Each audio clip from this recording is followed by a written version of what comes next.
चलिए अब हम लोग बात करते हैं वर्क एनर्जी में। हम लोग अगला पॉइंट कहेंगे काइनेटिक एनर्जी का formula in term of linear momentum. Kinetic energy in term of linear momentum. Linear momentum, चलिए इसको देखें कैसे करेंगे। काइनेटिक एनर्जी वैसे हाफ mv² होता कि नहीं होता, बताओ भाई। बट जो लीनियर मोमेंटम होता है P = m/v होता है। अब इसमें हम क्या कर रहे हैं, दोनों तरफ अपनी तरफ से m से मल्टीप्लाई कर दे रहे हैं, 2 को इधर पास कर दे रहे हैं, तो 2m के m² v² बनेगा और m और v की वैल्यू P है, तो यहां पर पुट कर सकते हो आप 2mk = सीधा सीधा p², तो p²/2 कर दीजिए आप m को, तो k = निकल आया। This is the relation between k for kinetic energy, this is the relation between kinetic energy and linear momentum. अगर कभी कोई प्रॉब्लम आती है तो आप इस तरह फार्मूला यूज कर सकते हैं, इसको भी नोट कर लीजिए। पॉइंट पे आते हैं हम लोग। ये तो हमारा एक काइनेटिक एनर्जी लीनियर मोमेंटम के फॉर्म में हो चुका बात। अब हम बात करते हैं वर्क एनर्जी थ्योरम। जो वर्क एनर्जी थ्योरम होगा अगला पॉइंट हमारा, उसका स्टेटमेंट समझ लें।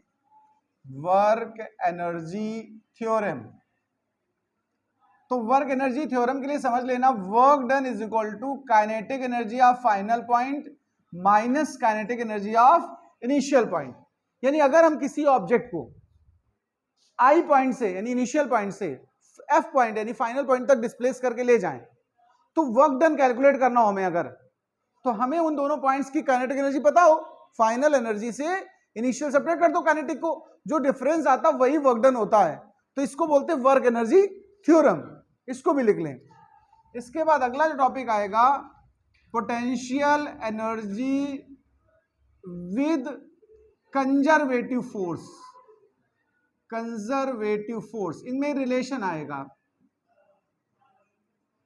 कंजर्वेटिव फोर्स, जो पोटेंशियल एनर्जी होती है, ध्यान रखिए, कंजर्वेटिव फोर्स के साथ कुछ इस तरीके से रिलेट की जाती है, ΔU/ΔX या DU/dx। This is the relation for force and potential energy. इसी को हम लोग एक और स्टाइल में लिखते हैं, F = ग्रेडियंट। ग्रेडियंट को शॉर्ट में GRAD लिखते हैं, grade. F = gradient U। U is the potential energy. ये स्टैंडर्ड फार्मूला है हर क्लास के लिए। ये केवल 1 डायमेंशन के लिए है, एक्स एक्सिस के लिए है, और 3 डायमेंशन में बोले हम तो इस तरह से लिखेंगे। यानी ग्रेड को लिखते कैसे, एक और इसका मैं स्टाइल बता देता हूं आपको, आपके नॉलेज के लिए। केवल आपके सिलेबस में 11th स्टैंडर्ड में सिर्फ यही फार्मूला है along the x axis, but 3 axis की अगर हम बात करें तो सुन ले, इसको और कैसे लिख सकते हैं उसको मैं एक्सप्लेन कर देता हूं। F = ग्रेडियंट को हम रिप्रेजेंट करते हैं, ये इसको डेल बोलते हैं, डेल U। और डेल क्या होता है बस इसको जान लो थोड़ा, where del operator is equal to डेवर/डेवर xi प्लस डेवर/डेवर yj प्लस डेवर/डेवर zk। ये डेवर मतलब कुछ नई चीज नहीं है, डेवर इज द डिफरेंशिएशन। डी, आप डी बोलते हो, आप ना डेवर यूज करो इसको, आप इसको डी के फॉर्म में यूज कर लो, तो आप डी के फॉर्म में सीख जाएंगे भाई, डिफरेंशिएशन ही डेवर भी था और डिफरेंशिएशन ही डी है। तो ये होता है हमारा डेल। डेल ऑपरेटर इस तरह लिखा जाता है। इस हिसाब से अगर देखा जाए तीनों एक्सिस में इसको लिखने का अगर मन है मेरा, तो F = देखो इसको हम इसके साथ यूज करेंगे, DU/dxi plus DU/dyj plus DU/dzk। यहां माइनस लगा हुआ है बाहर। देखो ये हमारा एग्जैक्ट फार्मूला है फॉर 3 एक्सिस। ये एक्स एक्सिस का टर्म है, ये वाई का है और वो जेड का है। यहां पर जो आपके सिलेबस में केवल कौन सा पार्ट है इसका, ओनली फॉर 1 डायमेंशन है एक्स एक्सिस, इसलिए माइनस इसका लिखा है। इसको भी नोट कर लीजिए। करते हैं potential energy in spring.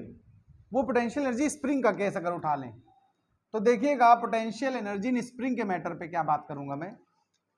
Potential energy in spring, spring में देख लेना कैसे होगा। पोटेंशियल एनर्जी इन स्प्रिंग के लिए हम लोग यूज करेंगे हाफ k x²। ये के हमारा ध्यान रखिएगा काइनेटिक एनर्जी है, और एक्स है हमारा, सॉरी के वो स्प्रिंग कांस्टेंट है। के क्या है? के इज स्प्रिंग कांस्टेंट, के इज स्प्रिंग कांस्टेंट, और x is displacement, displacement in spring. Spring को जब हम लोग ऐसे स्ट्रेचिंग करते हैं, वो वाला डिस्प्लेसमेंट है यहां पर। तो अगर कभी पोटेंशियल एनर्जी आप स्प्रिंग कैलकुलेशन करने को है तो हम लोग फार्मूला क्या यूज करेंगे? हाफ के एक्स स्क्वायर। के का फार्मूला क्या होता है यहां पर अगर मैं पूछूं आपसे, तो माइनस एफ बाई वो x, minus F by x होता है हमारा के, स्प्रिंग कांस्टेंट। इसको नोट कर लीजिए। इसके बाद हम लोग सीधे कोलिजन के रिजल्ट लिखेंगे। चलिए अब पावर की बात कर लेते हैं थोड़ा। पावर के लिए क्या फार्मूला होगा? पावर के लिए देखिए, पावर जो होता है P इज इक्वल टू सीधा वर्क डन बाई टाइम होता है। ये तो सिंपल फार्मूला हो गया। इसी से हमने एक फार्मूला और डेवलप किया था, F dot V, force dot velocity. इसको आप FV कॉस थीटा भी कह सकते हो। यूनिट की अगर मैं बात करूं पावर की, तो सबसे फेमस यूनिट तो इसकी वॉट है। क्या है भाई? वॉट। और एक होती हॉर्स पावर, ये भी सुना होगा आप लोगों ने। 1 horse power is equal to 746 watt. ये रिलेशन नोट कर लीजिए। इसके बाद हम लोग कोलिजन का फार्मूला नोट करेंगे। चलिए कोलिजन देख लेते हैं। अगर दो ऑब्जेक्ट आपस में कोलाइड कर रहे हैं, इंपैक्ट कर रहे हैं, तो उसके लिए क्या रिजल्ट होगा, मैं उस पर जरा बात करता हूं। देखिए, वेलोसिटीज